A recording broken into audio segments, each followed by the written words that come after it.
Um, Welcome everybody to LPC today. We are grateful and excited that a lot of you are here, and welcome to those that are joining us online. We have a packed agenda today. I was just telling a couple people, this is when it gets fun, right? This is when it gets spicy, this is when it gets fun, and this is really, the next few days the next few days till the bitter end is where all the money comes rolling. So everyone buckle up and let's get focused and see if we can move the leads agenda on some of these bills. So I think I'll go ahead and start with the me in a minute. And today we have the privilege of hearing from Bountiful Council Member Kate Bradshaw. And Kate, you're tall, so you might have to hold it as well. I can do that. Okay, I am not doing the me in a minute about me. I'm doing the me in a minute about one of my council colleagues, who I think thought he could get out of this by joining via Zoom. But Richard, if you're listening, we're doing your me in a minute. So this is for my council colleague, Richard Higginson, who has served 4 terms on the Bountiful City Council and is very much for us the person who provides us historical wisdom and also a reminder of where the bodies are most definitely buried, which I definitely appreciate. So some interesting things about Richard. He is a woodworker. He turns bowls and other types of wood things. I own a couple of his bowls, and I think they're really pretty and cool. He also is a beekeeper, and we're often very lucky on the council to be recipients of his honey. He comes from a very large family. He has 10 siblings, and then he also has a large family of his own. He has 9 kids and grandkids, with his newest grandbaby just coming last week, which he proudly texted us a picture of. Everyone who serves in the city council knows you have those long work sessions and sometimes a late closed session. For those late closed sessions, we can count on Richard to have Dr. Pepper, and then wasabi peas is one of his favorite snacks. He's also a lifelong fan of the band Styx. And when I contacted his wife, because Richard, I contacted your wife, she told me that his bucket or dream list thing would be to buy a boat and take a whole summer, or possibly even longer, sailing down from Alaska to Seattle. So that is my colleague Richard Higginson in a minute.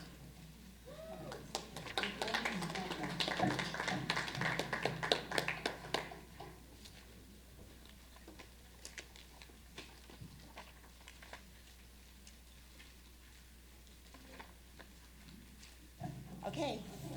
Kate, you know what happens though when you do that? Next time it might be you they do this to.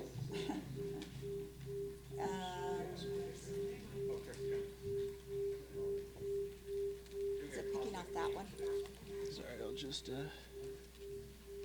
mute that. There we go. Thank you. Yes, okay, get ready, buckle up, because they'll probably come after you next time. We'll see who contacts me first. All right, so we need to get started because again there's only 8 items, but under each item is, 2, 3, and 4 huge bills that have to be discussed. So I need a motion to adopt the February 13th, 2023 minutes for our LPC meeting. We have a motion and I need a second. Second. Oh, thanks, Carrie. We have a second. Any discussion? All right, all in favor say aye. Aye. Any opposed? Great, the motion carries. At this time, I'll turn it over to lead staff, and we will start with item number 2, which is recap of the past 35 days. Oh, man. In 2 minutes or less. Recording in progress. All right, jump in. So we have a lot to cover, so we're not going to actually recap the whole 35 days. What I would like to do really quickly is, if we can get our slide up. If not, I'll just read a bunch of stuff. Well, here, I'll do my part first, and then we'll go back to the Slido. We have 1.5 weeks left in the legislative session. The legislative session is done next Friday, the 3rd. Yes, don't clap too hard yet. Don't get too excited or use that energy for what's coming up. A lot of people have asked, is this session busier than previous sessions? And the answer is actually yes. There are so many things going on right now. Oh, and we're asking, what city do you represent? Jump on Slido. We'll do that while I'm talking. In 2021, or excuse me, last year in 2022, we tracked about 168 bills. This year, we're already tracking 221 bills.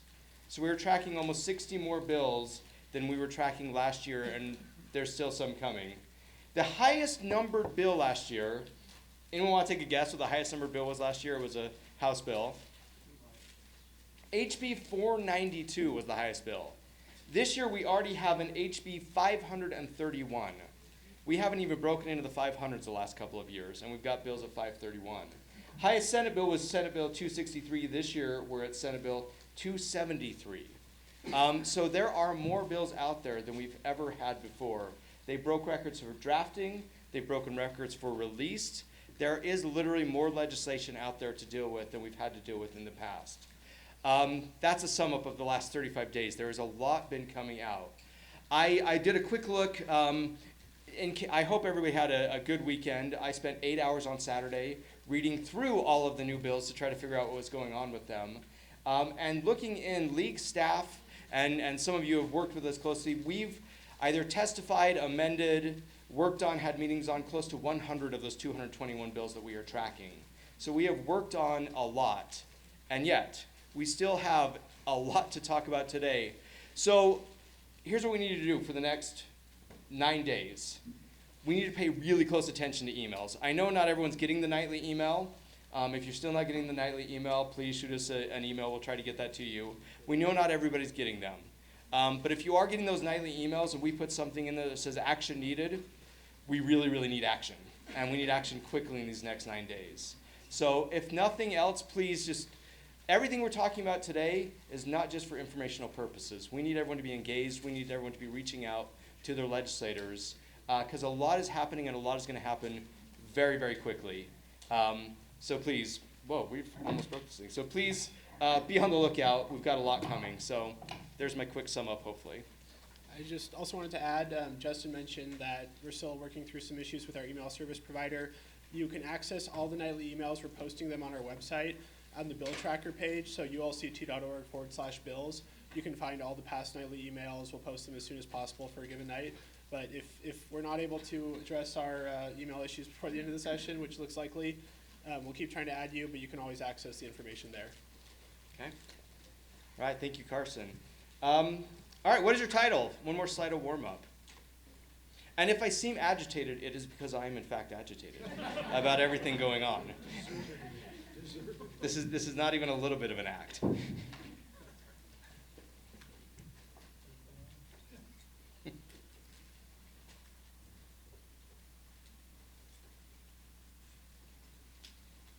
Okay, and with that, that's all the numbers. Sorry, I jumped up. So those are all the numbers if you're curious, if you want to see those again, with 1.5 weeks left. And with that, I'm not sure what slide is not showing up. But with that, let's jump to transportation funding. Are you covering that one? Or is that what's not showing up as homelessness? Molly, let's talk homelessness. All right, one moment. Whether your slide is up here or not.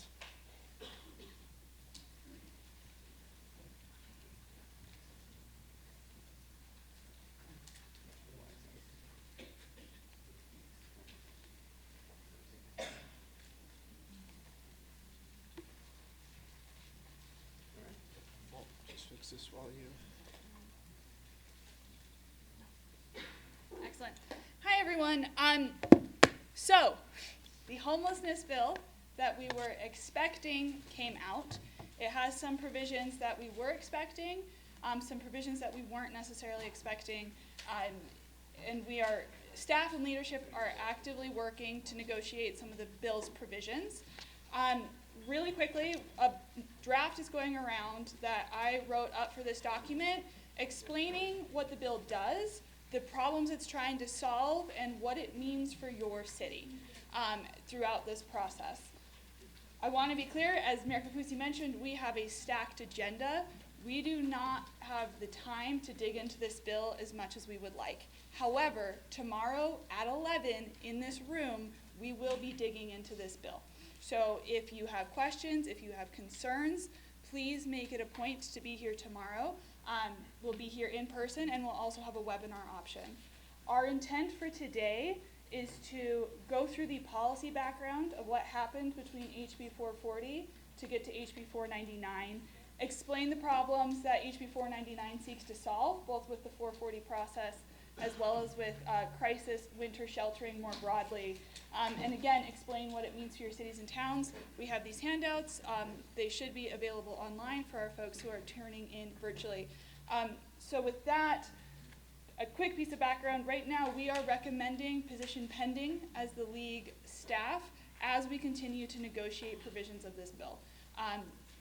So with that said, I'm going to turn the time over to David Dobbins with Draper, who was instrumental in the comm process this year within Salt Lake County, to speak about their experience, and then I'll get into more of this document. So last year, the Council of Mayors in Salt Lake County, my mayor was selected to be the chair. I think he was actually tricked into doing it, because then this bill came out. He thought he was going to be the chair of Lunch Club, and he ended up being the chair of having to find an overflow shelter for Salt Lake County. It was, needless to say, a very difficult process. We had a deadline of when we had to have a site selected. We had a very unclear process. There was not funding identified. There were not expectations identified. So as cities, we were struggling to figure out what exactly are we trying to do. How many beds are we trying to find? What kinds of facilities? We actually spent a couple of months headed in the wrong direction because the homeless providers weren't clear with us about what they needed. So we spent time looking at hotels, motels, just to find out that that was not an option for them. We could have saved a lot of time and energy if we had been, if the process had been identified up front and had been clear. We had a couple other struggles. There were times where myself, my mayor, my chief of staff were in someone else's city, looking at property in their city, talking to private owners about putting in winter overflow shelter in their community. Some of the private property owners were asking us, well, how much funding do you have? What kind of facility is it? And I would say, well, I don't have the funding. So who was the entity, which entity was going to actually sign a contract or a lease? We also struggled because we were trying to find a winter overflow for a short period of time. So some of the better facilities were not interested in even talking to us because they wanted long-term leases, not short-term leases. We also struggled in some ways because we had to get all the cities in the county to come together.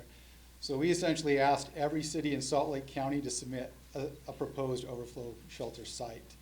And that was really difficult. We went through and ranked all the sites. It just didn't work out. We looked at issues like transportation, proximity to services. And so again, a lot of the cities in Salt Lake County, including Draper, just weren't a solid site because of those reasons. We just didn't have the time to do it. What I would suggest is that if you're looking at that, you need a long lead time to get that. You need to. We looked at issues. What kind would it be? Single men? Would it be families? How close were you to existing services, schools, that kind of thing? So it's a long process. It's a difficult process. But we learned a lot. One of the things that we found was that all the cities in Salt Lake County stepped up. We realized, because one of the things was that the state could step in and identify a state-owned facility in any of our communities if we didn't identify it. So we wanted to be proactive. The cities in Salt Lake County stepped up and said, hey, we want to be a part of the solution.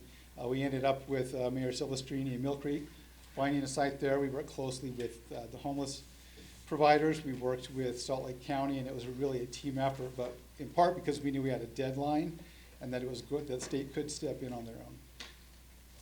Any questions for me? Did all the cities in Salt Lake County submit sites? They did. Again, there were a couple of some of the bedroom communities that really struggled to find a site. Some even said, so the question was, did all the cities submit a site? The answer is yes. There are a few that, again, if you have limited commercial, you know, you have limited possibilities for submitting sites. That was one of the struggles we had. Okay, thank you. So David told you all the bad news, but the good news about this process was that I think we had collaboration among the mayors in Salt Lake County on a problem in a way that we really hadn't done before. You know, it was really, our meetings were kind of like a lunch club. We actually had to roll up our sleeves and get to work and try to evaluate a site and find a site. And I think we also learned about, in interacting with the providers and with OHS, really what the needs were. And the thing that I was encouraged about is that we pretty much had consensus about the fact that we couldn't just leave this problem to the shelter cities in our county. One of the things that we know from the point-in-time counts and from other stuff is that the homeless population in our state comes from all over our state. Every one of our communities has a story about somebody who's lost their housing because of some circumstance. So this is not a Salt Lake County problem, per se. It's a state problem. But we worked together to actually, solve the problem, and we're working through the winter. It's actually, what we cobbled together is actually working, so I'm happy about that. So.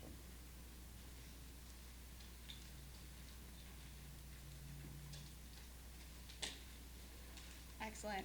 One point that Dave made that I want to drive home that we're getting time and time again from the state at this point in this winter emergency overflow service, is that we are at the point where we have the ability to control our destiny and to cite this, or have it controlled for us with the state coming in and preempting wherever they want. So really to drive that message home, it is a fighting reality that we are facing right now.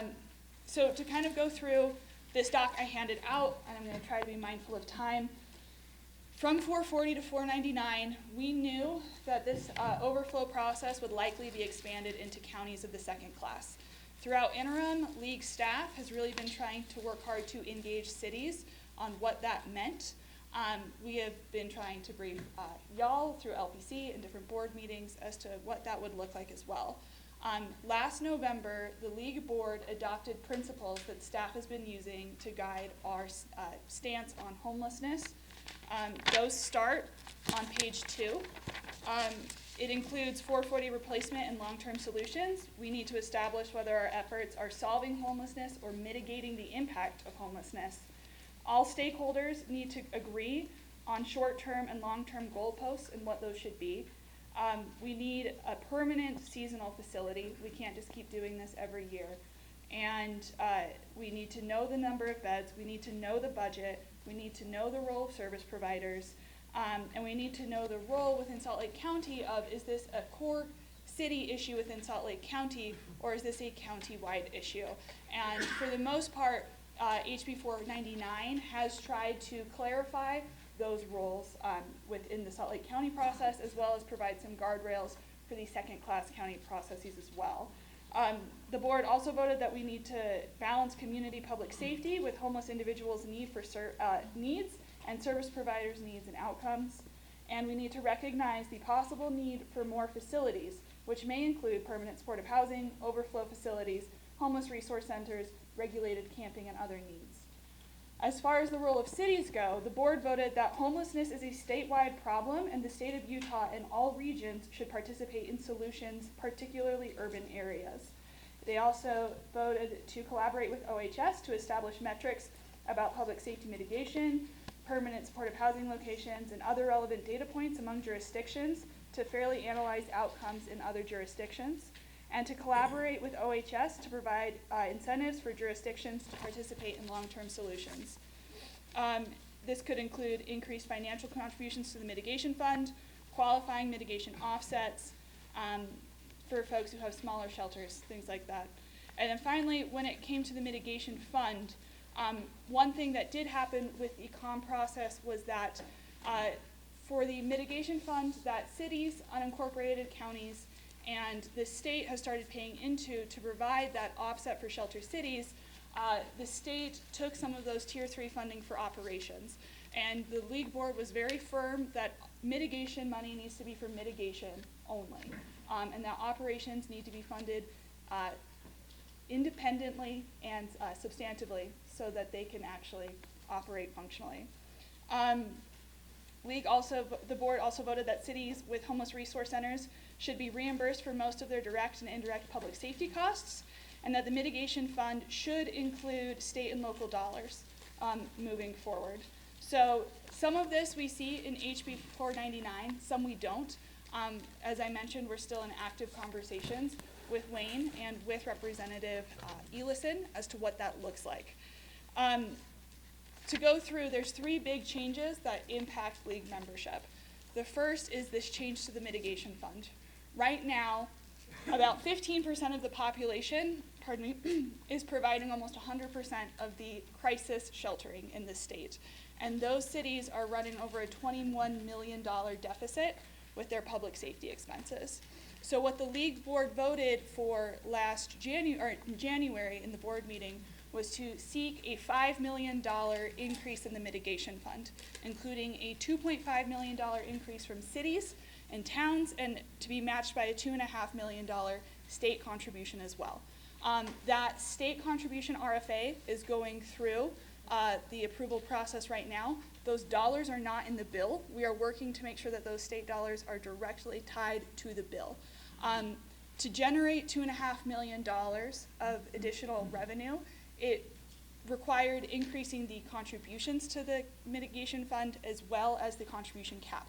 So right now, all cities that don't have a qualifying shelter contribute 1.8% of their population share of the 50-50 sales tax distribution. It's essentially a proxy for a head count to recognize that homelessness is a statewide issue. However, services aren't going to be available statewide. They will be focused in certain jurisdictions.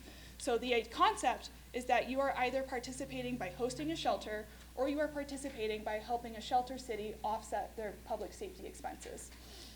So right now, it's at 1.8% of that population distribution.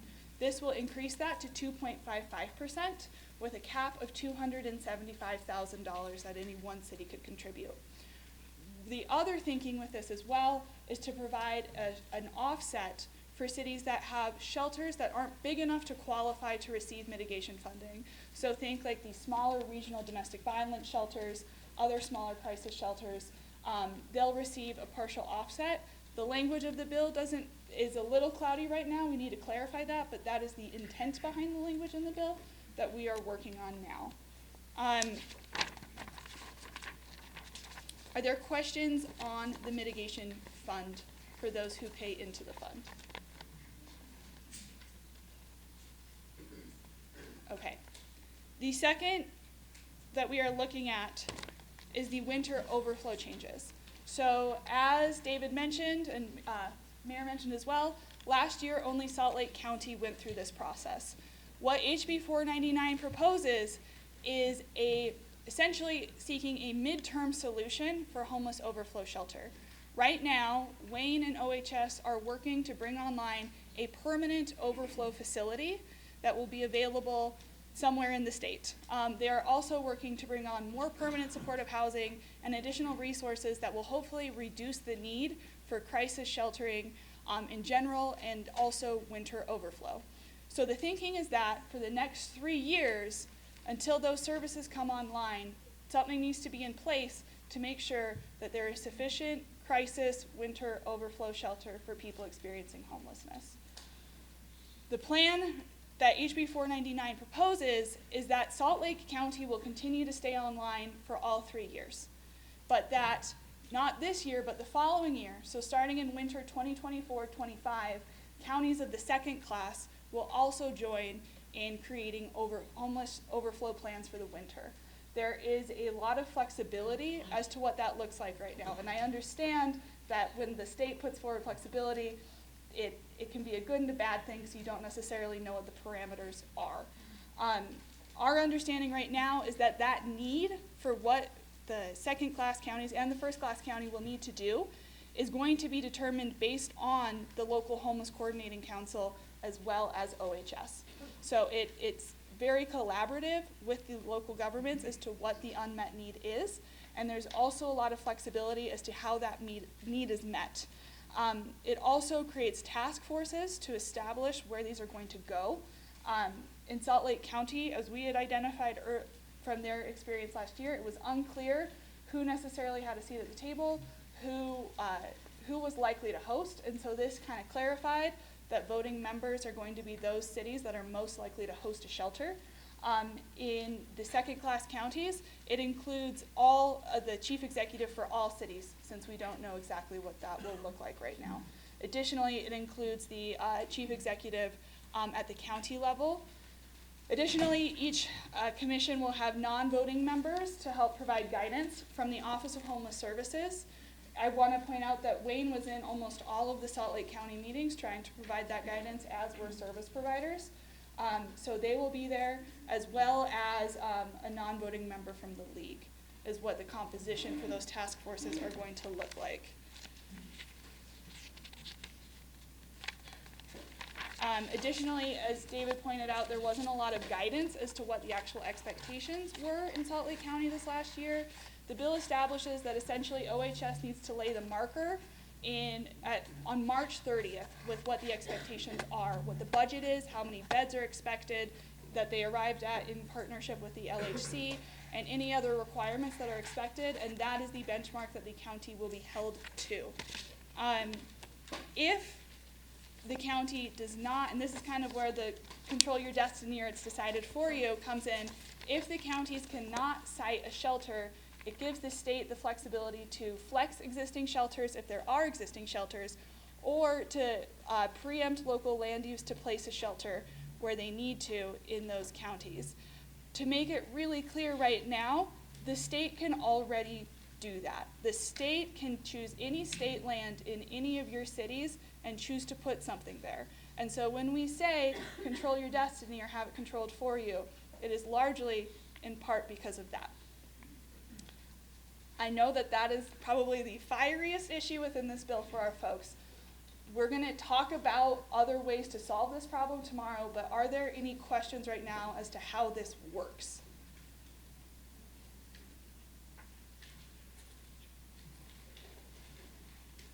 Okay.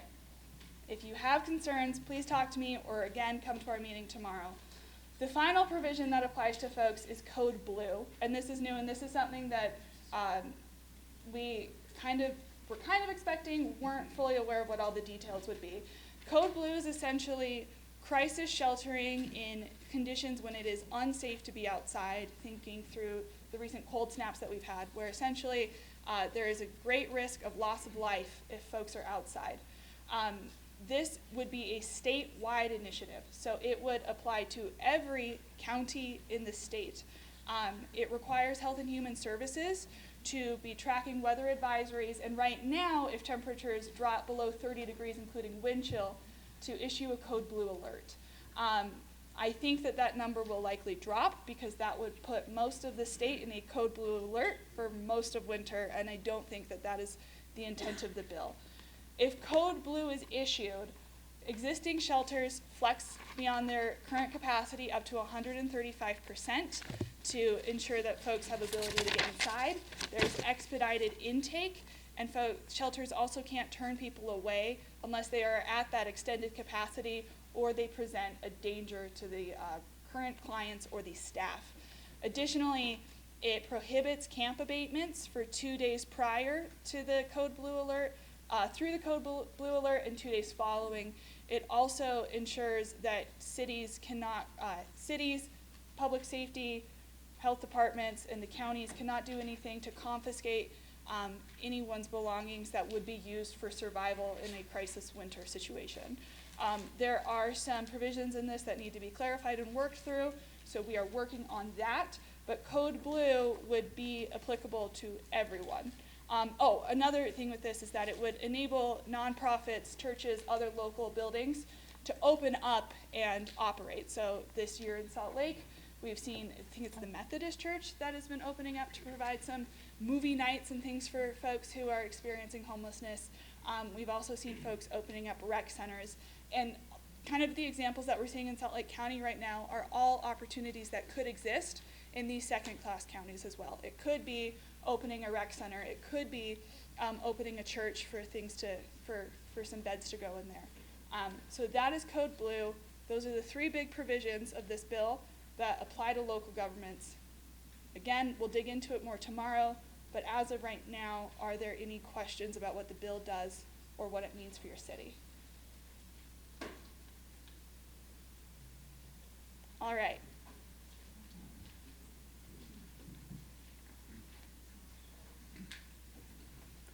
First, I want to thank Molly for the in-depth analysis, because when this bill came out last Friday, right? Thursday night. Might as well have been a month. Times Yeah, exactly. Rumor has it there was a weekend the last few days, but she's gone through and done this deep dive so everybody can see what it's going to mean potentially for each community in the state.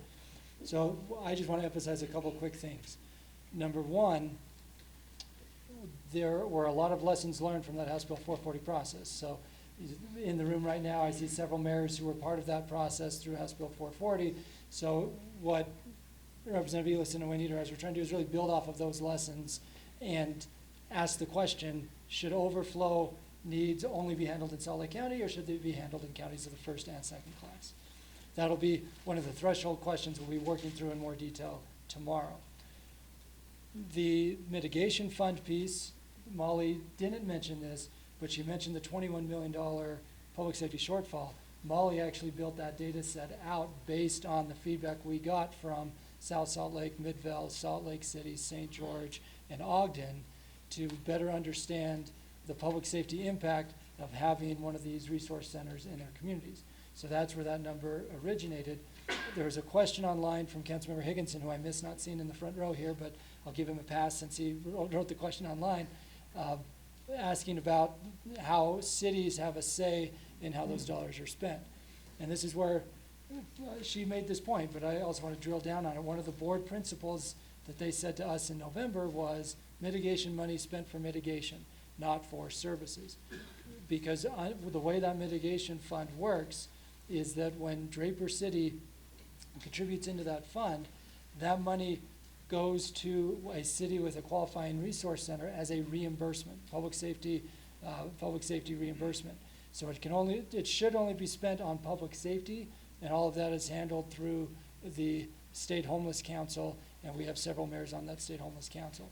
So we have tried to make sure that if cities are contributing into this fund, that it is truly going for those public safety costs, and Midvale, South Salt Lake, Ogden, Salt Lake City, and St. George they actually provided all to us so we could share generally with the board what all of those costs are that they're facing. So trying to make sure there's as much transparency about how those pieces fit together.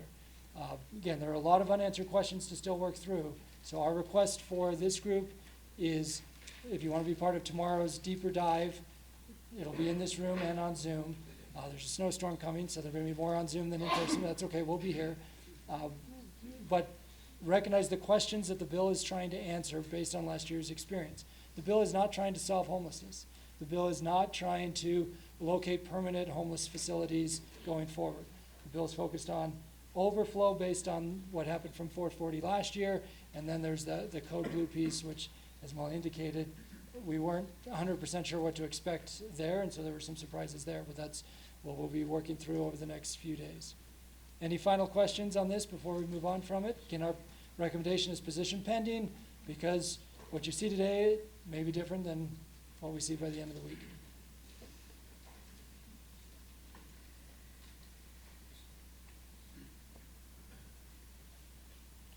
Carson, I see 30 comments in the chat room, but I'm going to assume that a lot of those are, not on this point. Oh, okay, perfect. Okay, Molly, anything else? No. Call us. Call Cam or call me if you want to chat about this more. Happy to talk to you about it. No. Yeah, Molly, thank you for the deep dive on it in that document, and now hopefully everybody understands where it's coming from. And then tomorrow we'll keep working through. We're meeting with the counties tomorrow as well, and then we will.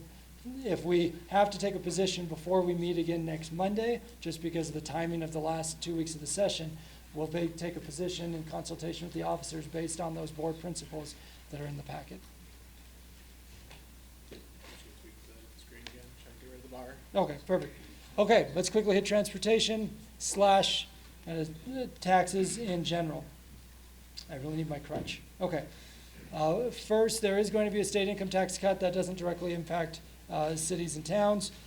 There's still a lot of rumblings on property tax, a lot of moving parts on sales tax. So first there's still the possibility of constitutional amendment next year on the income tax earmark, which would be partnered with a elimination of the state sales tax on food. So you'll notice in the bullet point, no current plan to remove food from our base. That would be about a $99 million impact on cities and towns across the state. We've been sharing that data and raising those points, and at least as of this moment, that's not being contemplated as part of the overall dialogue around tax policy. But stay tuned. This will be another one. We'll be keeping you updated on emails, and you're going to see emails fast and furious here over these last few days, because if something changes, we'll need to make sure that you're getting to legislators. It's not just us as staff. On property tax piece, we're anticipating the expiration of the minimum basic levy. Again, doesn't impact us directly. There are still several bills out there that would impact local property tax. Thus far, Justin, I think it's fair to say we've been able to fight off the most egregious ones. There's still the rumblings about the constitutional amendment to change the 45% exemption and potentially increase that, which the amendment that passed out of committee froze it at 45, that's all. yeah. I'll just add, the amendment that passed out of committee froze it at 45, but Roger, you want to just give a quick update on that one?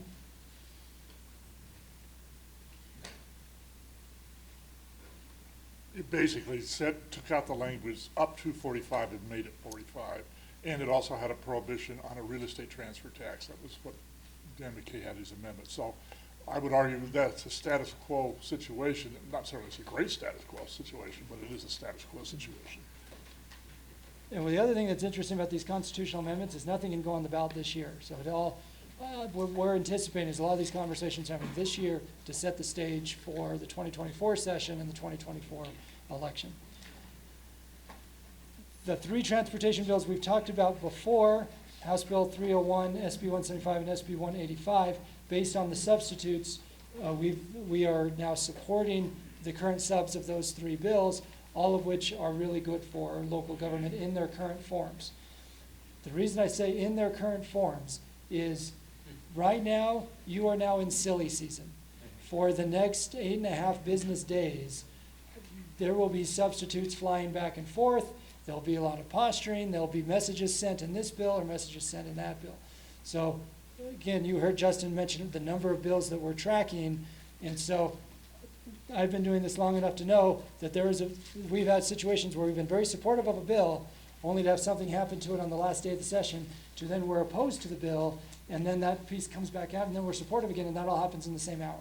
So that, just be aware that over the next couple of weeks, those things happen. Within the appropriations requests, there's nothing really new to update from last week. These were how they were prioritized. Now everything is in the hands of the Executive Appropriations Committee. So we'll be following up with the Executive Appropriations Committee about our top priorities.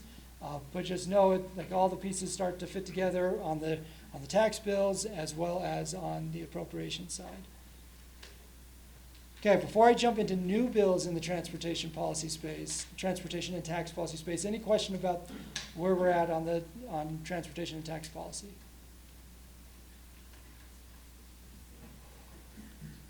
Okay, it has been rare in my career for us to hit the 500s in House bills, right? Justin's nodding his head. Roger, how many? Yeah, a couple of times.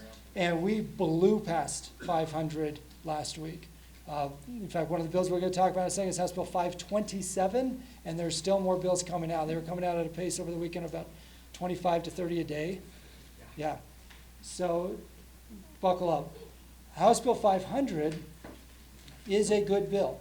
This reflects what we've talked about for months, which is what we refer to as the fifth. And that is for all the counties outside of Summit County, the other 28 counties being able to impose the .20. Right now it's 100% to transit, but now there would be the option in UTA counties, other transit counties, and everybody else to split those dollars between transit systems, counties, and cities and towns. One provision that is in House Bill 500 that's important for counties of the first class, but I actually think this piece dovetails into what Molly was just explaining about the counties of the second class, is Salt Lake County has been requesting flexibility for the county portion to be spent not just on transportation, but to be spent on mental or behavioral health, which then would provide a revenue stream to help address needs related to services for people, for homeless people. So I mentioned before, our mitigation fund, we have worked hard to try to keep the mitigation fund to mitigation only and not be used for services. This could potentially be a revenue stream to help on some related services. Right now, this language would only apply to the county piece. So the city and town piece would be for Provo or Orem or Draper, you'd get the .05 so long as you're compliant with MIHP, with moderate income housing plans. Our recommendation is to support House Bill 500. Carson, this was the easy one. Yeah, we got a question online. What happens in a case where UTA only services part of the county, like a very small part in Box Elder County? What is that to say, formula? Sorry, somebody was just texting me a question too, so sorry. I assume that came from Paul? Yes. Okay, at least I got that part right, so hit me again. So in the case where UTA only covers a very small portion of the county, does it fall within the same Yeah. formula? Yeah, that's something we were actually trying to clarify over the weekend, is in the case of Brigham City being in the UTA district and Snowville not, which formula applies. And the intent was to have it apply to where the transit is located. So again, our recommendation is to support House Bill 500. SB 260, also dealing with the fifth. What this one would do is, this language is actually just focused on Salt Lake County for now, the county of the first class, with the recognition that Utah County is a few years away from becoming a county of the first class. So if the county doesn't impose the fifth, at some point this could apply to them as they grow. And what this would do is still have the .05, still have .05 for county, except all of it could be spent on mental and behavioral health. And then the remaining dollars would go into the county of the first class highway projects fund, so no direct money to cities. Our recommendation on this one is to be position pending, because I have a meeting with Senator Cullimore at 1:45 today. So rather than taking a position now, recognize that we as an organization have expressed support for months about a direct city amount for the fifth. That's what we're going to be taking back to him when we meet on SB 260. But you can see how some of the negotiation pieces are coming together here of what and how this money could be used. So, any questions? Any questions about either House Bill 500 or SB 260?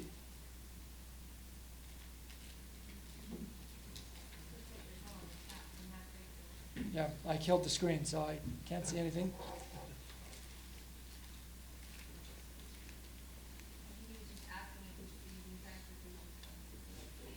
For mental health, yeah. Oh, okay, perfect. Thank you, Amy, for relaying Matt's question. Oh, you saw it pop? Okay, good. Yeah, I killed the screen, so I couldn't see anything. Yeah, that's been one of the policy questions all session, has been whether or not there should be flexibility with the county transportation dollars, or should it all be exclusively for transportation? I think from a league perspective, that would be the county portion, and so we felt like it's better for us to just monitor that conversation rather than get involved on how the county can spend specific county dollars. And then the argument that we've heard from Salt Lake County has been, we have a dire need for ongoing revenue streams to help in that space. And so if we think that's a higher and better use than transportation, give us that flexibility. I don't know where the legislature is going to end up on that. I've been in several meetings about it, and it goes back and forth.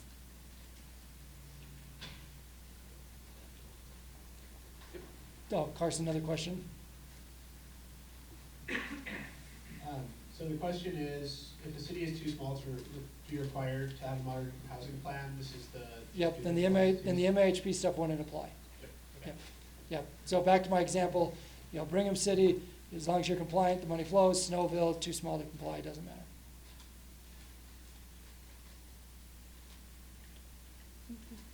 Now, I mean, I asked the question, some of you are probably thinking, like, why is that provision even there? And it was because months ago, when we brought up the fact that the fifth was about to expire, there was no interest in having any sort of city participation because it was a county tax. And we were able to, frankly, elbow our way into that discussion by having that link to MIHP as an incentive for cities that then freed up some of that money to be able to get to cities. So that was a really important piece to several key legislators. Otherwise, they said, well, this is county money, why should the cities get any of it anyway? And then when we walked them through that link, they said, that makes a lot of sense, and that's how those pieces came about. Okay, Justin. 75, all right. So if you remember last week, we had Senator Sandel come here and talk to us about SB 75, Sand and Gravel Tax Amendments bill. It passed. It already passed through the House and the Senate. This bill moved very quickly on the House side. When he was here last week, it had already passed through the Senate, but it moved extremely quickly from committee on Wednesday to the House floor, and then out right after lunch on Thursday afternoon. Faster than we thought it was going to move, much faster. It did not pass the House with 50 votes, meaning it is not veto-proof. In order to be veto-proof, you have to have 2/3, meaning you have to have 50 votes. So Roger's going to come and talk about what a veto could look like if we want to go down that route, but also want to talk about really quickly that if you remember, Senator Sandel got up last week and we asked the question, what is the impact of this bill? What does it look like city by city? And his answer was, we don't know. We don't actually know what this does city by city. So we saw that and we took the challenge to try to figure that out. We reached out to the tax commission. We tried to figure out which cities do have gravel pits in them. And then, I won't bore you with all of it, but trying to match up a whole lot of different codes and then looking at some other things, calculated roughly what the impact would be on the loss column for cities who do not have a gravel pit. Now you recall Senator Sandel said that because any city that would gain funds, this is coming from protected tax disclosures from corporations, so that's not information we can get, so we still don't know city by city if you have a gravel pit, how much you would get from this. But we have a fairly good idea, and we're trying to clarify a little bit how much cities would lose who do not have gravel pits. So we're clarifying that, and then we will share that information out there. One of the things that we would be more than happy for you to go back and let your representatives and senators know is that they voted on this without knowing. They didn't actually know what it did to you, really in the positive or the negative column, and yet they still went through with it. So there's a message we can take back to our representatives or senators is, you knew there was going to be impact, but you didn't know what it was, and you still went forward. FYI, this is going to cost my city 0.7 is what we know, but for some of you, it's over $100,000, $200,000 from this. So we're going to share that data with you once we have it clarified in the next day or two, and then we are more than happy for you to reach out to your legislators and let them know what they did to you. I will say, for those of you who are getting money on this, to the gravel pit cities, I'm sorry we cannot give you what you're gaining city by city on this one. We would much prefer to have the full data set on both sides of that, but we don't. So we're going to give you what we have because we do feel like it's our duty to let you know what the impact is and what we can calculate. So Councilmember, did you have a comment on this one? Yeah, has there been discussion about how this might apply to other areas? I realize this is just sand and gravel, and there's that gravel pits in my city. Has there been discussion how this could maybe morph into other areas where the 50/50 code would be a risk? Absolutely, yes, and that's one of the points we've made the whole time, is this is a precedent we do not want to set. So Roger's going to take a minute and lay out our potential arguments that we could lay out if we want to request a veto, and that's certainly one of them. And then we'll take a temperature of the room and see how we feel about this going forward. So Roger.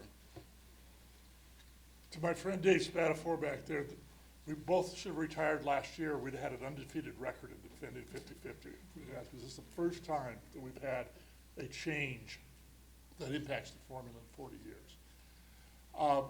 Important to note, I want to compliment Molly and others of the staff. They did an incredible job of trying to find a surrogate method of measuring these impacts. Bear in mind, we usually have a data set that comes from the tax. We've had to create this as a backdoor methodology. And that had to be done in about 4 or 5 days. So they really did an incredible job. To give you the basic, part of that will be the argument, a lack of data and almost deliberately not wanting to know it in terms of passing. I'm not trying to cast aspersions. They moved it knowing we were working on this and asking them to hold it for a day. And moved it anyway. The other is the order of magnitude. It's a $7 million shift loss and gain. On the loss, $7 million, doing a quick check, I will tell you, we've got about 15 cities where the loss is over $100,000, and several are 200,000. This is not small dollars, some of the impact. And bear in mind, it takes effect July 1st, which means this year's budget, you're gonna have to account for that. And that's part of the issue that we're raising. A bill should not be passed this way with this lack of information. Now, on the gain side, there's $7 million on the plus side for out there. If you've got a gravel pit in your city, you're gonna be making some additional money. We have no way of ascertaining that. My guess is there's a fair amount of that money that's going to the unincorporated county portion of that as well.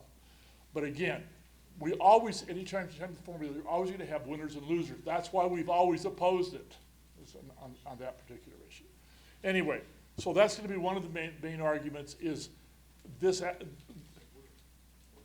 because of the nature of having essentially a one taxpayer player, the information was shielded. But there were ways of ascertaining a better knowledge of what this was before the bill should have passed. That's one of the core issues. The other issue comes back to the question that we've raised repeatedly. One, this money constitutionally belongs to the cities and counties. It's our money. The state's involvement has historically been limited to an administrative role and a monitoring role, but it was not to use this as a form of state revenue that they could play appropriators, sending money from this city to that city. That's never been done in that regard. And so in that regard, this is a huge policy change. We think pushes up against the fact that this is local money, not state money.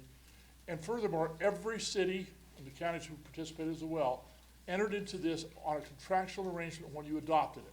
This was not a case of the legislature wrote a law and forced all cities in. Every one of you had to pass an ordinance.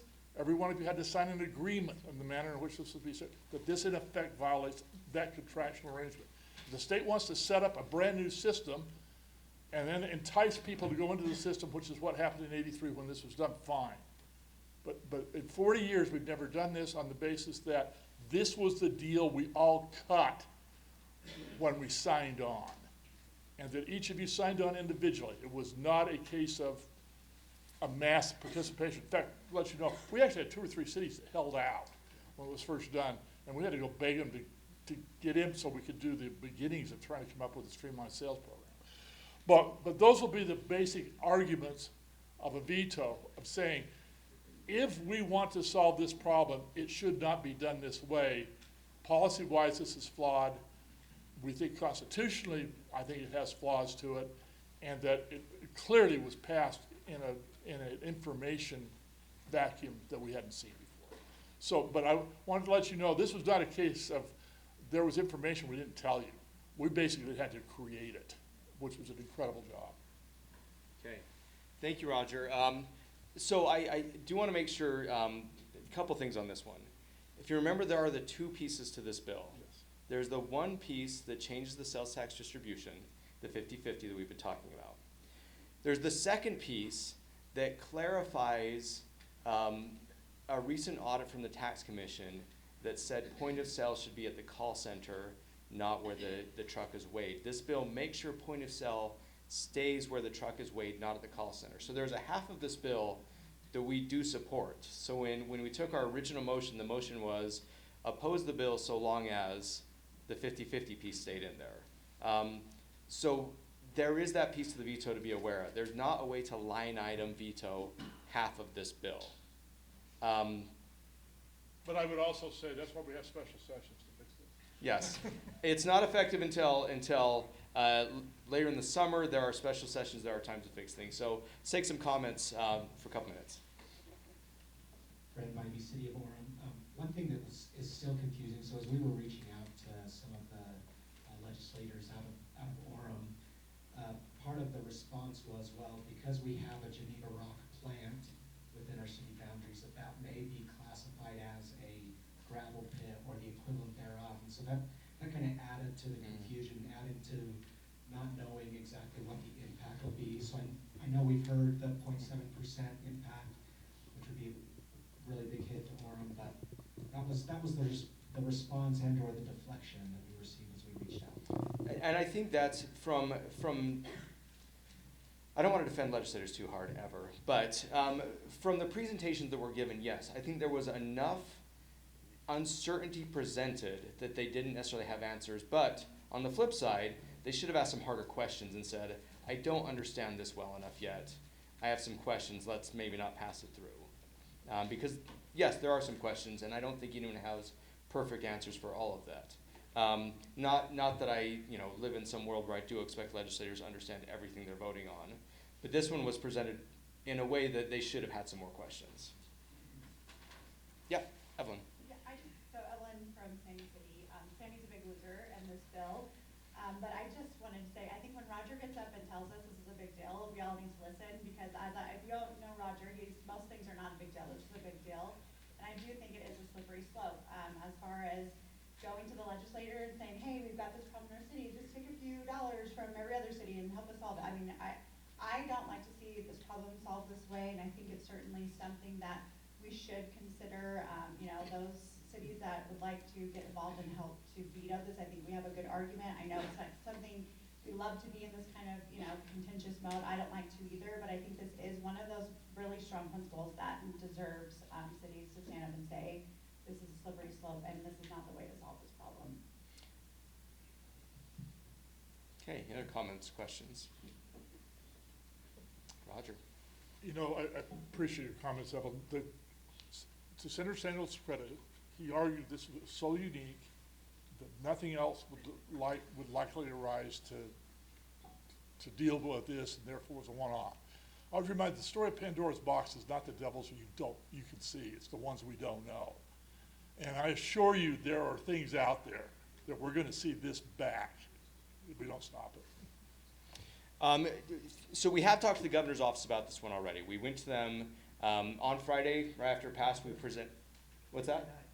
Well, Thursday night, but we had meetings also Friday morning in person. I sat down with the Lieutenant Governor and personally walked her through what this looked like. We've had meetings and shown people what this looks like, so they're very aware, and I agree, we need to put a strong marker down here. So the question is, well, we're gonna ask two questions here. One, jumping back to Slido.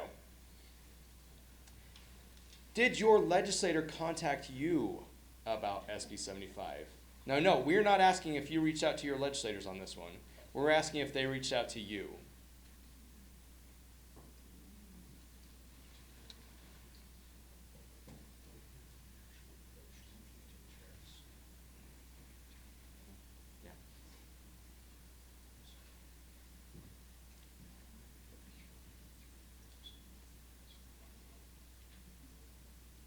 I guess we're not showing results on this one.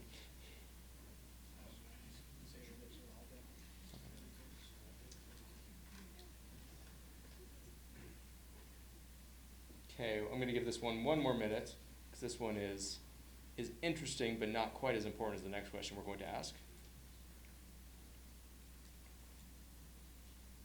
All right, we're going to jump to the next one. Would you sign on to a veto request letter for SB 75?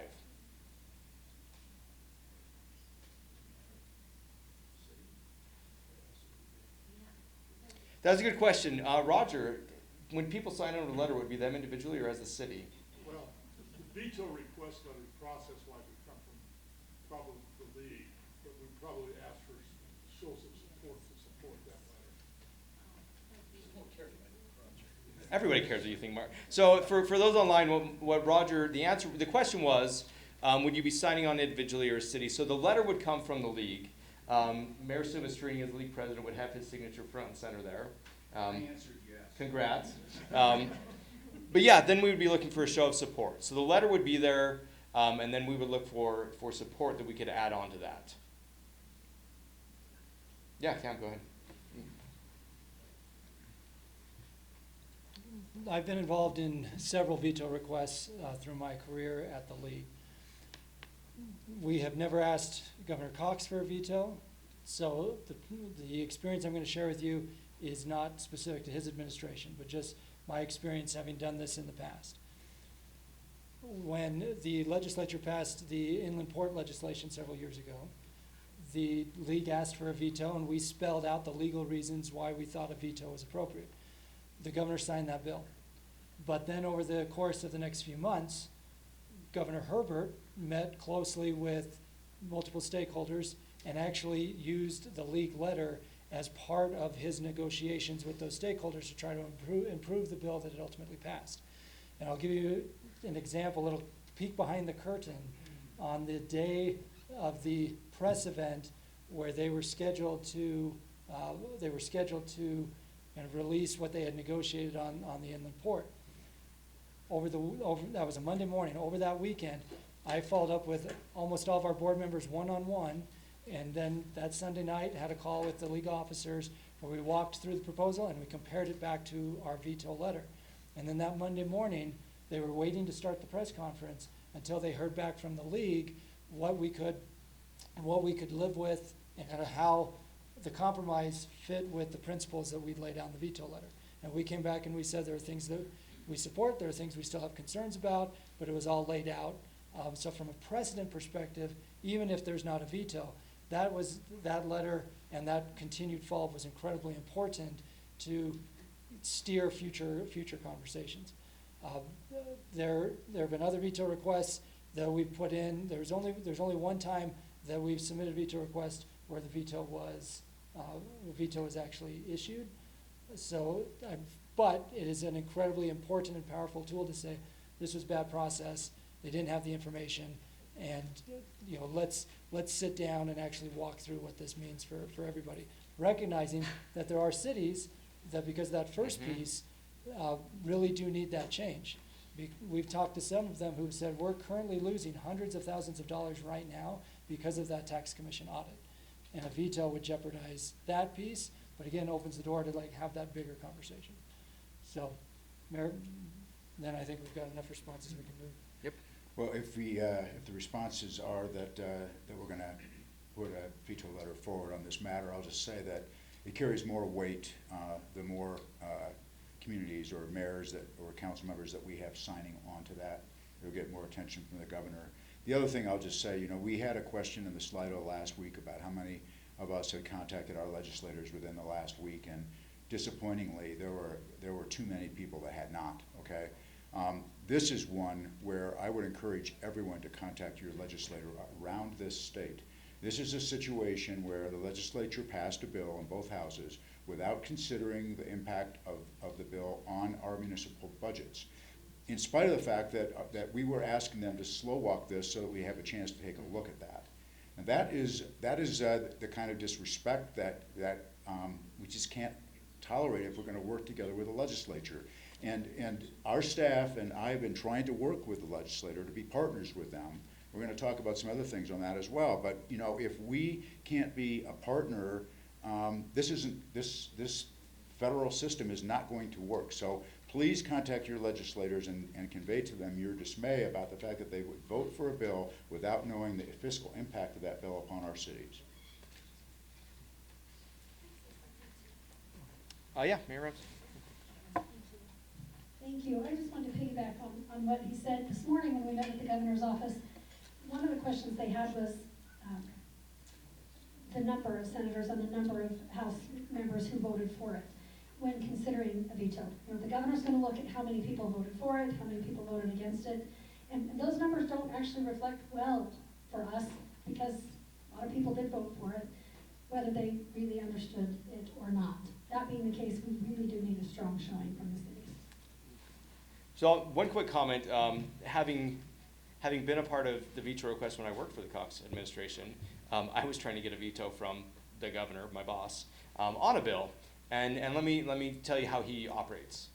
He will bring in both sides of this. The letter isn't the end of the letter signals, if nothing else, that we want to have the conversation. He'll bring in the people that request the veto and hear from them. He'll bring in the sponsor and hear from him.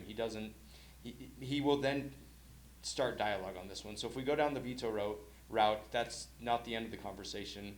That's a start of another conversation. Perfect. Okay, thank you, Justin. I actually got an email last week from one of the LPC members asking how we use Slido, and because often we don't show you the results. And that's intentional because we want you to speak freely, but Carson on our team does go through and then gives us a report and actually breaks it down by class of cities so we can see if there's differential in how people have responded. So as I come into the housing bills, last week we asked you a bunch of questions on housing related things, and Carson turned around those results for me by the next morning, so that when we went into the final negotiations last week, or what we thought were going to be the final negotiations last week, like we knew what the responses were across the board, so that we could finish finalizing our positions in those negotiations. So we are using the slider results frequently, and obviously this last one was a biggie. Okay, let's jump to the housing bills. This slide has modified a little bit. You'll see line number 9, authorizing collection of attorney's fees. We've kept those out of the 3 housing bills, but House Bill 173 is still out there and would accomplish the granting of attorney's fees. Ryan, can you just give me a 30-second update on where it ended up in committee today?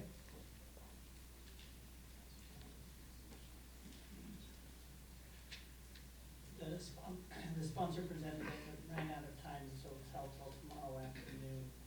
What we're seeing in the committee, though, and what I'm hearing is a lot of people support it, leadership pushing it, and a lot of the development community is interested in that bill. All their lobbyists were there. So how many of you, by just a quick show of hands, and ditto with folks in the camera, how many of you have contacted a legislator about House Bill 173? Okay, not very many. So this was in the email. We'll send another email tonight. If you've got a committee member on political subs, you've got to contact your legislator and let them know why this bill is problematic. The talking points were there. We need your help, because ultimately the strength of the league is the membership, and without that grassroots effort, it's really just, it's us as staff and your government relations people, because they're just not hearing, or in some cases, Mayor, caring about what their local leaders are saying. Yeah, it was we didn't send that one out to everybody because it's Oh, the committee. that's true. We sent, So but that email nobody was, should feel too bad. yeah, sorry, that email went to people who have people on that committee, right? It didn't go to everybody. That was targeted, because it's in committee, to cities who have members on that committee.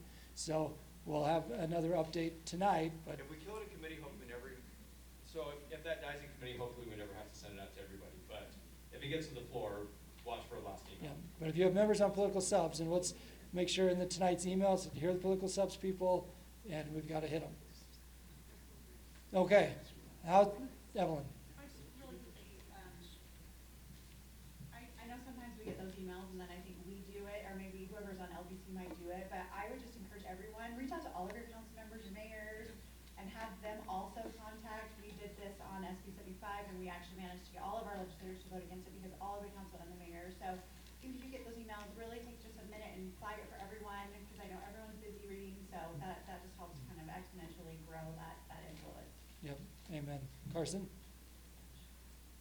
Clint Morris mentioned that Representative Berkland is trying to mollify cities with reciprocity of attorney's fees, so the local government could try to get attorney's fees as well. Yeah, but it still opens the door broadly to an erosion of government immunity, and you think litigation is bad now, wait until that door is open. But I appreciate Councilmember Morris, you bringing it up, because yeah, we've met with her several times, and she has been trying to find a path forward. We just don't see really a path forward on this one. Okay, House Bill 364, the clarifications on this. Carson, can you give just a 1-minute update? I don't think there's anything very significant than what we talked about conceptually last time. The substitute is out. I think the only difference that we didn't mention is that there's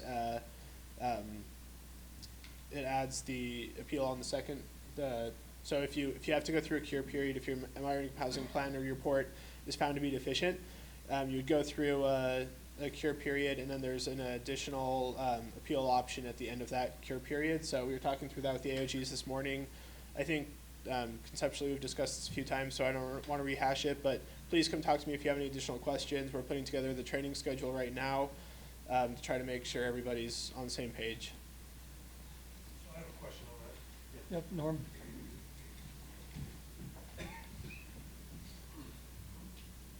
So it appears that Representative White's House Bill 364 is coming as a result of what we're trying to accomplish as the league mostly.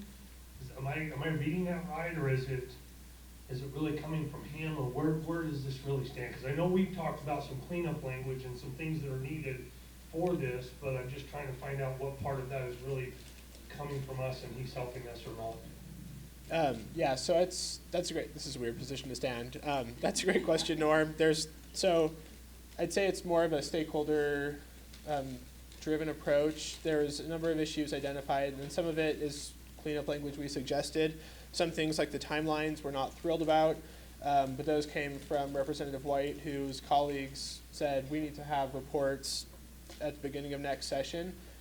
The more cities than anticipated went through the cure period this year, and other stakeholders are concerned that if a similar thing happens, I'm optimistic right now that with the cleanup language we won't find ourselves in that situation, but just trying to plan for worst case scenario.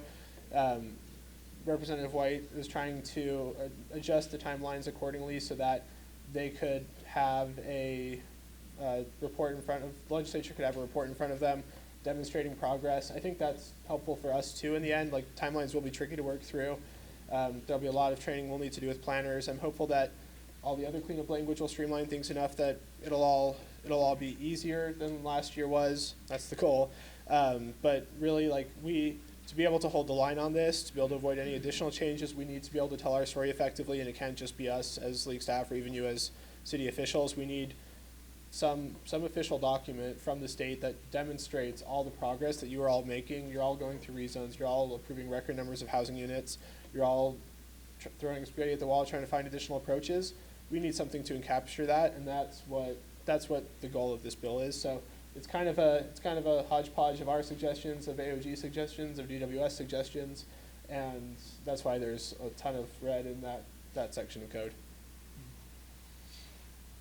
And so the last takeaway on this bill is this bill was substituted, passed out of the House, still needs to go through the Senate. So make sure your planners see it. Make sure that it really does achieve the goal of simplifying the 462 moderate income housing plan process from last year. Because ultimately, I do think the data will set us free about all the good work that's happening at City Hall. So this week really is your last chance to get us any more feedback on it before it moves through the Senate. And I'll just add quickly, I met with the stakeholders. I've had a lot of follow-up calls prior to the substitute being released.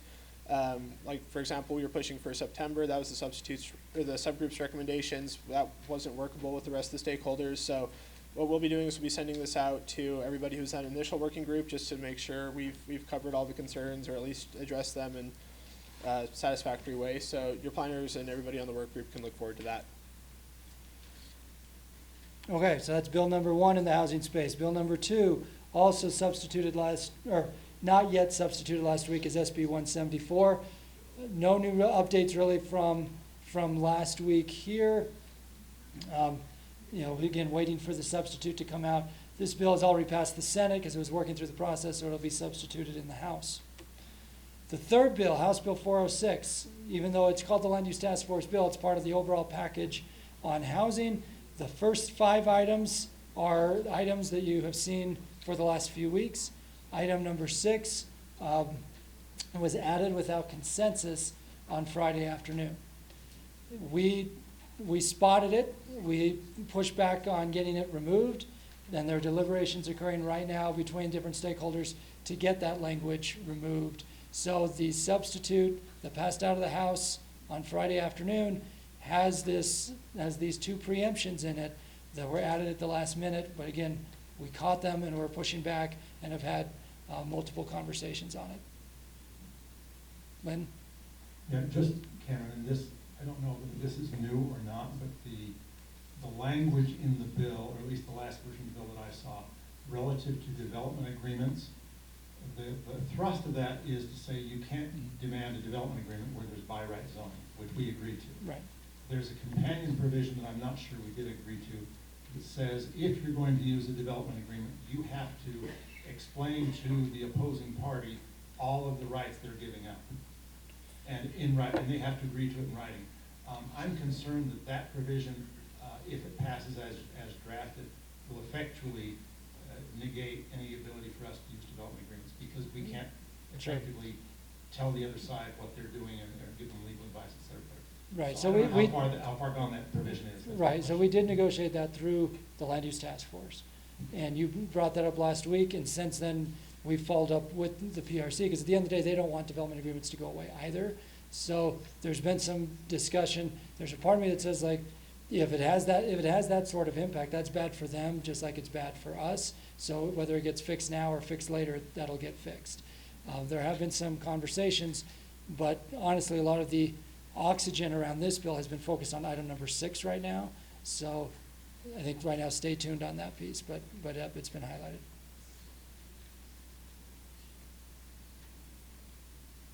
Okay. So because of item number 6, our recommendation on this bill is actually to be position pending, because those preemptions are problematic, and we're working hard to get those out. So stay tuned. This is another one where there could be an action alert at some point to help get them out, or we could come back to you and say we've worked out a resolution and they've come out. So again, stay tuned. Okay, yeah, the question in the front row about lids, no, still, right, has it come out? Okay, yeah, as of last night when we reviewed all the new bills, still no lids. We've been told a lid bill is coming, but we haven't seen it yet. Yeah, we've been told the lid bill's coming for 2 months now, so I haven't seen it yet. Yeah. I'll be surprised if we don't see something by the end of the session, but the later it is for it to come out with the complexity of it. Normally when something drops really late, that makes me very concerned. If this thing drops later, it makes me less concerned, because the proponents have recognized the complexity of it. So they may just be putting a marker down if we get something at this point. Yeah. That being said, like Cam said, it's silly season, so that's me being slightly optimistic on lids, but you never know, we'll see. Okay, so now I realize there's a lot of language on here, and Alicia's going to kill me for it, but the intent here was to take what we've been presenting every week and give some updates. So based on the slider results last week, and we finished negotiating on SB 174 and 406, let me just quickly walk through what to anticipate, most of which will be in 174, some of which is in 406. Number one, they being the Proper Rights Coalition, for a 25-foot residential road cross-section. Ultimately, we were able to hold the line there. There is not going to be a 25-foot road cross-section code. It'll be 32 feet with the ability to go down or the ability to go up under certain exceptions. Working down to number 4, that third bullet point, 20-day shot clock review. We heard back from a lot of cities who were concerned about that 20-day shot clock, applying whether a developer responded promptly or a developer took 6 months to respond. So we were successful at saying if a developer takes more than 20 business days to respond, then the city gets an additional 20 days on top of that. So it incentivizes a developer responding promptly, and then if a developer takes a long period of time, we have more time to respond. Likewise, we held the line on the deemed approved, so there is no language in there about automatic approval or deemed approved. Instead, if a city doesn't make a decision after the 4th red line, then the expert panel that we had negotiated earlier may decide on the technical specifications, or you can go to your land use panel on the land use pieces. I should also note that we've made it clear that the shot clocks apply to administrative reviews only, not if there's a legislative land use regulation that is required as part of it. So again, trying to delineate between legislative action and administrative action. And then the implementation dates, again, this came from the slider results last week, but this isn't yet in a substitute, but basically a 2-step process for implementation. One for MIHP cities, another for everybody else, and you can see February 1st for MIHP cities, and then everybody else beyond that. I can't see that comment at all. I can see it's Melinda, but I can't read. The question is, you breezed past the temporary land use restriction / moratorium regulation. Can you briefly cover where we are with that? Yep, that's in 406 right now. Todd, can I ask you to do that one?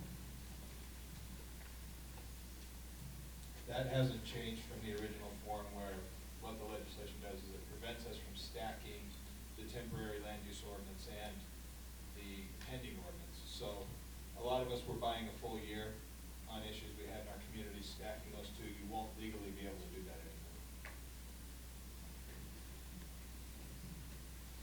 Perfect. Mayor, do you want? Yeah, so I just want to say, this bill, I mean, Cam and I talked about this, about how we were going to present this until Friday afternoon happened. You know, this has been a bill that started out as general plans are mandatory, and, you know, we heard from House leadership, from Senate leadership, and from the governor's office that we want to do something transformational around housing, and that started to sound more and more like we want to do something to take local control away from communities and get some affordable housing how we think it should happen. So we've been pretty successful. Admittedly, compromises have been made, but we've been pretty successful working with the Property Rights Coalition and with House leadership and Senate leadership, Senator Fillmore, Representative White, to come up with really a truly consensus bill. Now that always involves give and take, right? But mostly we were gonna be here saying, look, we got you a 32-foot road width. They were talking about 25 feet, you know? There are lots of wins in here. Until this provision number 6 about the subterranean and conditional use language got inserted in this bill without consulting us, and actually super disappointing given the fact that we were working on a collaborative consensus bill. So hopefully we'll be able to fix that. And that's why I think we're going to ask the position we're asking for this is basically to stay neutral or not take not even Position neutral, pending. position pending to see if we can fix this. Yeah. I would hate to have all of the work that we put into this end up with our organization, you know, opposing this bill at the end of the day. But that's not beyond the pale if we don't have good faith in these negotiations. Perfect, thank you, Mayor.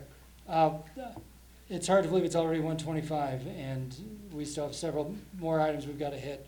Are there any other questions around the trio of housing bills?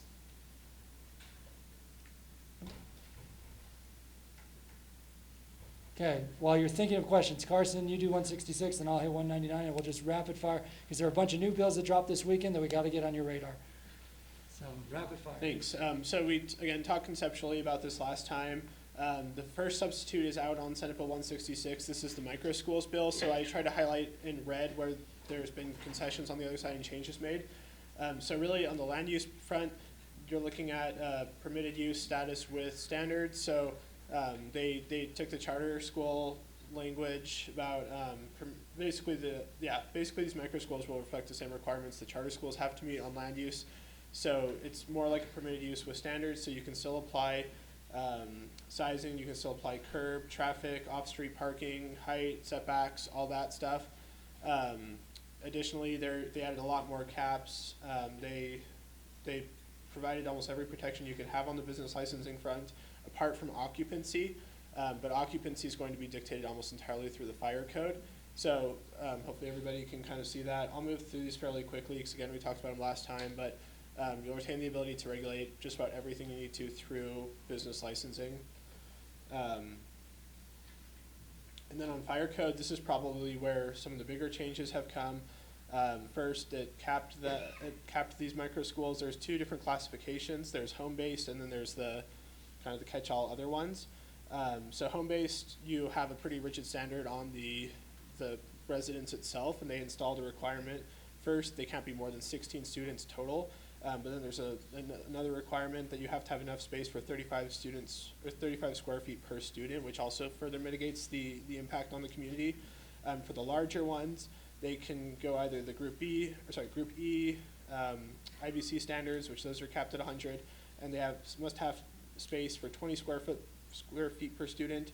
And then if they use Group B, which is the assembly part of that, they have to have a compliant carbon monoxide system. They have to have egress for all the classroom facilities, and each structure over 12,000 square feet must have a fire suppression system. So there's a lot of provisions in there. I think there's going to be one additional sub, because I know the fire chiefs were still working on some language with State Fire Marshal around basements. But this is kind of the gist of the bill. Again, really what it does is it says these micro schools can have a similar use as charter schools, which is still an extension of a preemption that was agreed to a few years ago, but in the grand scheme of land use preemptions I think that we're looking at right now, this is probably not a priority, and I think we've addressed most of the concerns that have been raised in LPC meetings and in morning briefings prior. So at this point, I'm happy to answer any additional questions. I know I'm moving through this quickly and there's a lot to look at here. Yeah. Cameron, it shows on the status that this died 13-13 on the Senate floor. Oh, did this morning? 13-13 with 3 abstentions, but the sponsor voted no, which Oh, is so an he indication could- he's on the prevailing side. Okay, interesting. That's interesting news. And I'll just say that the fire chiefs got their amendment in, so that Okay. the basement egress, that's already an amendment that was made on the floor. So, yeah, either way, we're recommending a position of neutrality on this because we've got a lot of other land use areas to shoot. We'll continue to work on this, continue to monitor it if it looks like it's being revived, which I'm guessing it will, but yeah, this is included in our staff recommendations at the end, so we don't need a separate motion unless you want to change to a motion to oppose.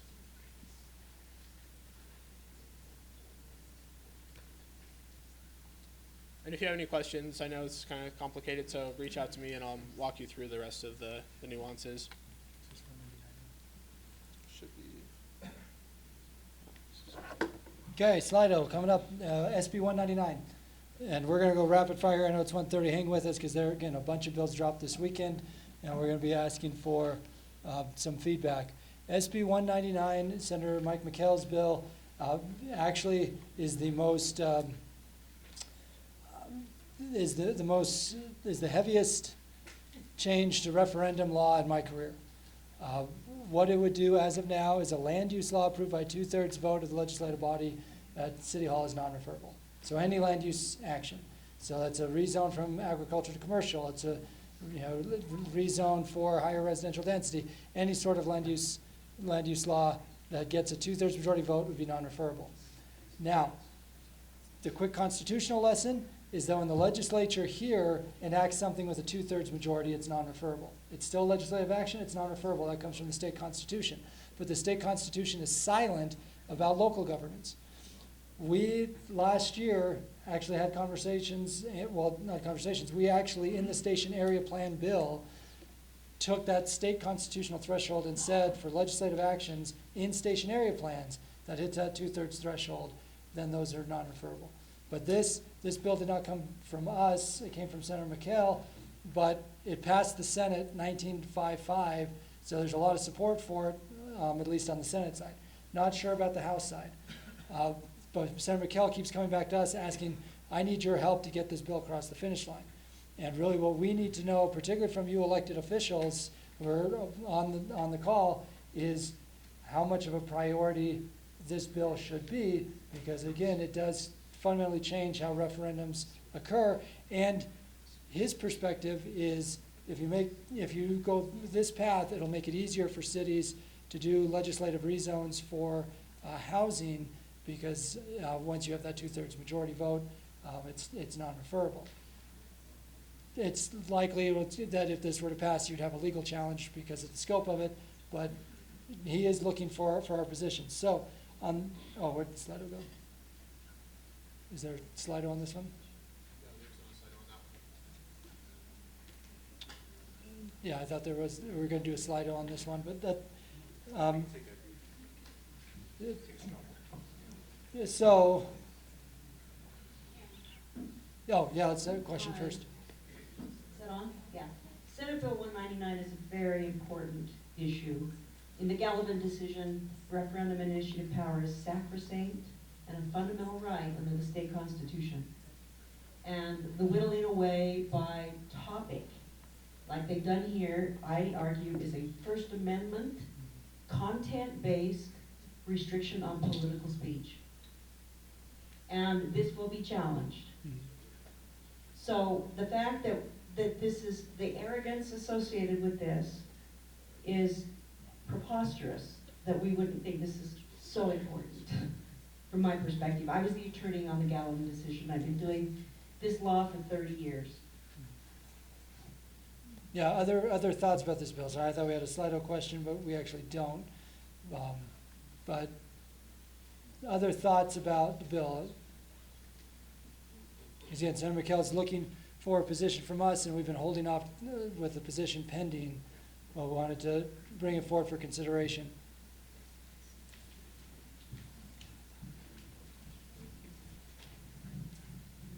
Thanks. Saratoga Springs, back in 2013-ish, we lost a Supreme Court decision on this very issue where the citizens referred a decision made by the council. Our council wants nothing to do with this politically, and we agree that it's probably not constitutional, but if you're asking our opinion, we do not think we should be supporting this legislation.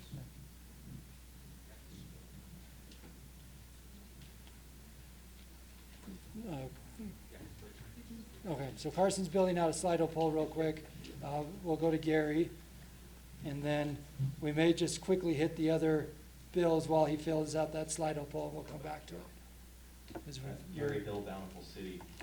Cam, what's the downside of being neutral on this bill politically as a strategy? So what's the downside of being neutral? Taking a position. Yeah, it's a fair question that we've been trying to figure out because it flew through the Senate last week. In the House, Representative Schultz will be the floor sponsor of it. And we're trying to get a sense of how much oomph it has in the House. Justin? Yeah, I'll just say on that one. Senator McHale grabbed me right just a little before this meeting and said he thinks the House is squishy on this one. So unless someone comes out and says, yes, we really want this, and by someone he means us, he's concerned it may or may not go there. I'm not saying it won't go there, but he just said they're squishier than the Senate was.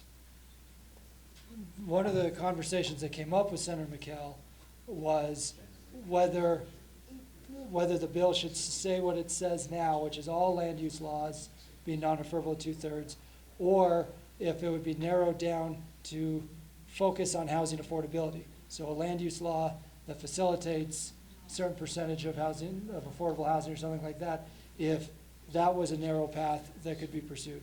So again, Carson's building out a Slido poll, but are there other comments about this? And I'm particularly interested from perspective of council members, because you're the ones who exercise the legislative authority on behalf of the people in your city. So any thoughts from council members? I know you are, yes.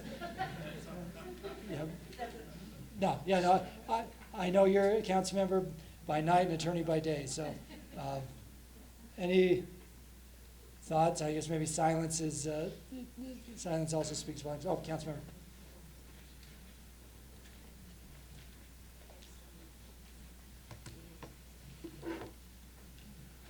I got myself thinking about how this would affect the dynamic on a council, on casting votes, and I would be hesitant to want to overlay this. I like the idea of staying neutral on it.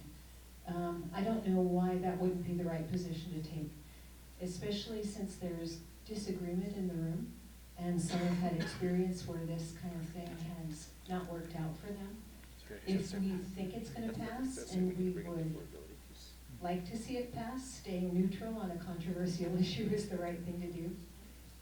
So unless we think as a body and with a lot of agreement that we really, really, really want this, I feel like the right thing is to stay neutral.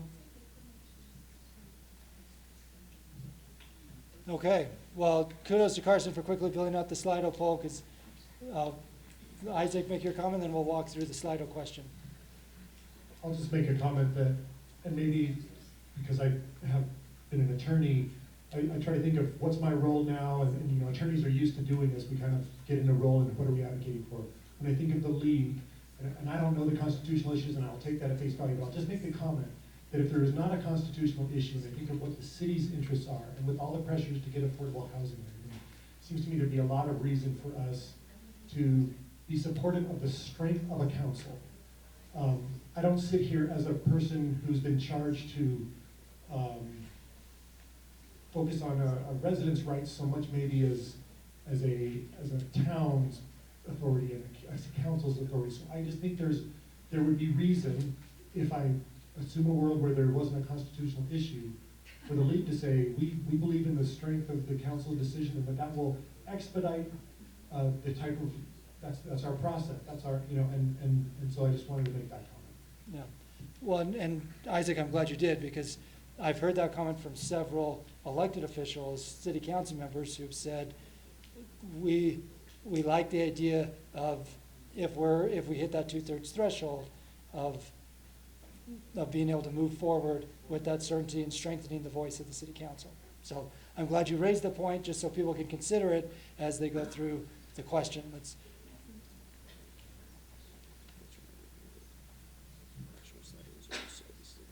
Given the litigation kind of around this that we think might happen, I would just say, I don't know how familiar you are with your insurance policy, but not all the insurances have land use coverage, and if it is there, it's usually capped at a couple tens of thousands of dollars, and so that's something to kind of think about if this does move forward. Yeah, no, that's a great point as well.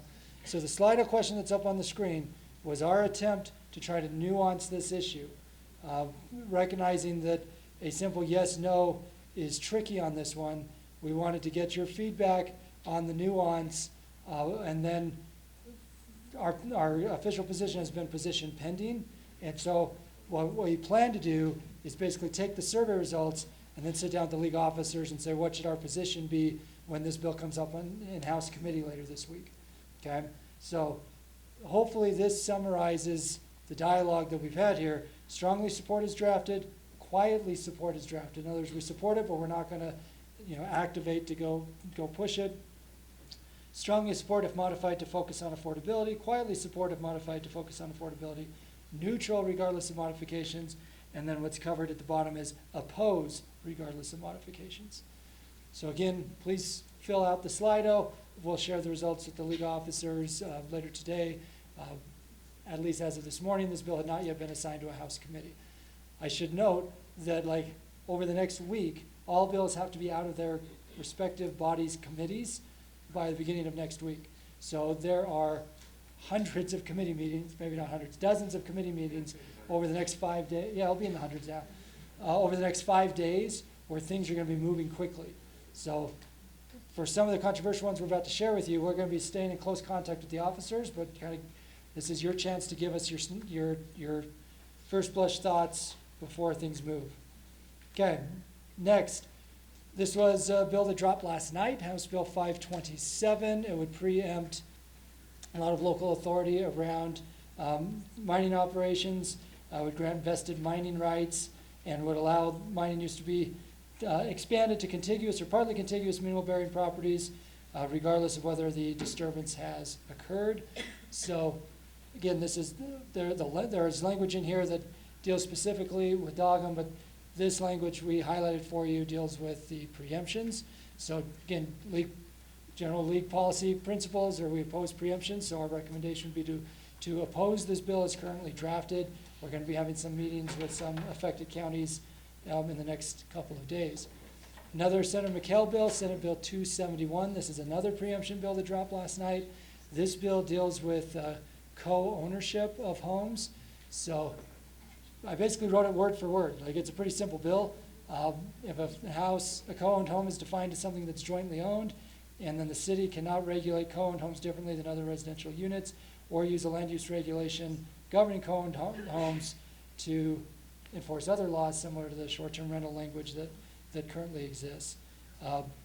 So we know that this has been an issue in a couple of our cities. By a quick show of hands, how many of you are seeing issues with co-ownership of homes in your communities? So Park City, Pleasant View, I don't know if that was a hand from South Jordan or not. Anybody behind me? St. George, North Salt Lake, Moab. What? I have a question. You have a question, okay. And Carson, track it online too of who speaks up if they've had issues here. When it's jointly owned, does that count like a joint tenancy between a married couple? So the front row is saying no. My recollection is that I literally copied and pasted out of the bill. So at least in this section of the code, it's not defined that way. I would agree with the attorneys in the front, though. Amy, what? Well, it's that language in any manner or form. I would assume it would. Okay. Yeah. Wait. Yeah. I'm not sure, but I mean, it says in any manner or form. I would assume it's married, unmarried, investment groups.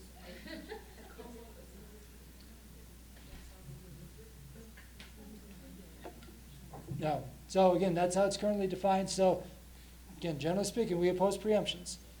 I expect a lot of movement in bills that come out at this end of the game. They're either message bills or they're going to move quickly. So we wanted to make sure these were on your radar, so if you see action alerts, you're prepared. Oh, yes, thank you.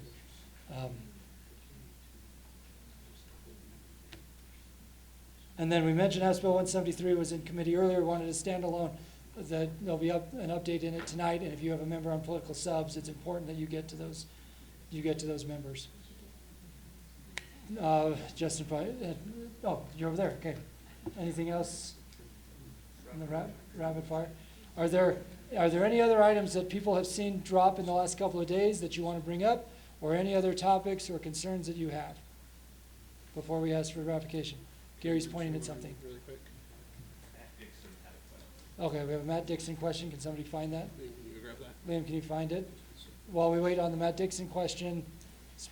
Put on your list Senate Bill 250 in case we can't stop it today. Senate Bill 250. 250? That's public surveillance. Oh, yeah, we had that on the list. Just didn't make it to the agenda because, again, there are over 250 bills now we're tracking. 275,600. Yeah. Oh, yeah, do that one real fast. So 2 more bills. First, I'll just mention really quick, the building code bill came out like about an hour ago, so we haven't had time to digest it, but we'll be talking about it with the code enforcement officers tomorrow morning. The building code officials tomorrow morning. Which number is that again? 520 something, I don't remember off the top of my head, but I'll look it up in a sec. Lastly, Senate Bill 262, another one that came out last night. This creates the process by which a government entity can create a vexatious requester. And you have to take that to the State Records Committee, which has been of interest to some league members before. The flip side of that is it grants attorney's fees to a person who's identified as a vexatious requester without sufficient merit. And that's a concerning principle as well. So we're seeing a bunch of issues being all mixed together in a bunch of these different fronts. So again, we haven't recommended a position on this yet, but we'll work through it. Yeah. Okay, so Matt Dixon's question, he said, can someone speak to why we are not opposing HB 329 event permit modifications? Oh, that was quite the show this morning, Justin. Yeah, really simple actually. Yeah, the reason we're not opposing is because we're still working with the sponsor on that one to see if we can find some solutions. So I will say that in general for the bill tracker, there are a lot of things that still say position pending. And if it says position pending, it means we're still working with someone on it. And if we take a position too early, they don't like talking to us anymore. So we're still working on that one. Yes, he was working with me right before I came in this meeting. So yeah, I do actually think he is. I'm gonna note on the building code bill, which is HB 532, the main changes that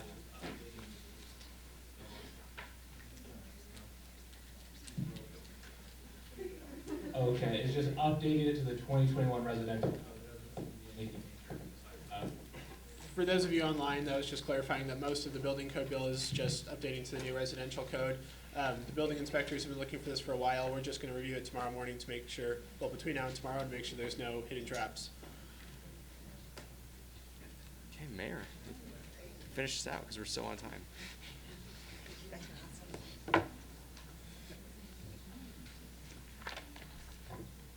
Okay, so item number 8 is to ratify the staff recommended legislative positions. I need a motion. Madam Mayor? Thank you. I'd like to move to ratify the staff recommended positions. We have a few that are pending, right? Position pending, and my recommendation, one comes to mind, SB 260, as a city in Salt Lake County, for the fifth, knowing that it's the league that brought this fifth conversation back the whole from the start. So some of these that are position pending, I would just like to make sure to point out that as the time comes that we need a position, that the Slido information, the data collected from all of your opinions, that all of this come back to the officers to take a position when needed. Otherwise, I vote to approve the staff positions. Okay, that wasn't the whole motion. She just voted, she gave a little background and then voted to approve. To approve. Perfect. I need a With second. the caveat that we actually take additional positions as needed based on all of this feedback, things that we're working. So we can just add into the motion, we move that we'll be meeting with the officers Thursday morning. Are you comfortable with that? That's fine. Mayor Ramsey? Yeah. Okay, great. I need a second. Okay, thanks, Kate. Any discussion? Great. All in favor say aye. Aye. Any opposed? The motion carries. All right, just really quick, Cam needs to say one more thing, and I just wanted to add a little something as well, really quick. So when we're saying now's the time, watch your emails, you need to reach out to your representatives. Here's a little trick that I do that works for me. It might not work for you, but for me, I know they aren't gonna read my whole email. They just don't. So I always put in the subject line, vote no HB 499. And then they'll see who it's from, they'll see that, and pretty much they don't even need to read the email. So if you're looking for a way to be effective with your representatives, I just know it's worked for me. So you might want to give it a try as they're getting more busy and we're all getting more busy as the session winds down. Well, let me just finish with this. Thank you for all the time today. It's been helpful to get the feedback. We as staff and the league officers and the extended family that's been up here, we have been punching back in every direction. And ultimately, for the next 8.5 days, we all need to punch back collectively, because if we're gonna lose, at least go down swinging. And ultimately, the legislature needs to be accountable to you as their constituents, and the strength of the league is the membership, and let's make sure we're all working together over these last 8.5 days. So, thanks. Okay, you need a motion to dismiss. Moved. Okay, a second. Great, all in favor, say aye. Aye, and drive safely home.